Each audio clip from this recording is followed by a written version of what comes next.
Los servicios jurídicos del partido nos han informado que podemos entablar acciones legales contra los que han atribuido al Partido Popular o a sus órganos de dirección acciones legales o irregulares, contra los filtradores de esa información y contra los que lo han publicado.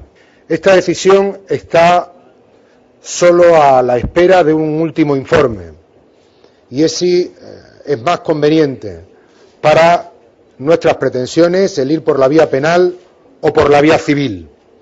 Pero en cualquier caso no descartamos ninguna de las dos y estamos a la espera de la información técnica, como estábamos a la espera de la información técnica respecto a contra quiénes podíamos dirigir nuestras acciones judiciales. Creo que los ciudadanos nos piden un ejercicio de transparencia a todos los que estamos en política, a todos los partidos políticos. Y nosotros lo vamos a hacer.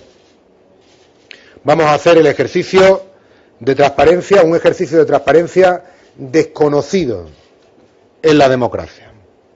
Y nosotros seguimos sin saber si el Partido Socialista va a hacer también este ejercicio de transparencia, nos va a explicar a cambio de qué se condonaron una serie de créditos que tenía concedido, si nos va a explicar sus cuentas y las de sus dirigentes, si el señor Rubalcaba va a presentar su declaración de renta y su declaración de patrimonio. Insisto, vamos a hacer un ejercicio de transparencia como no puede ser de otra manera, y lo que nos seguimos preguntando es por qué el señor Rubalcaba no lo hace.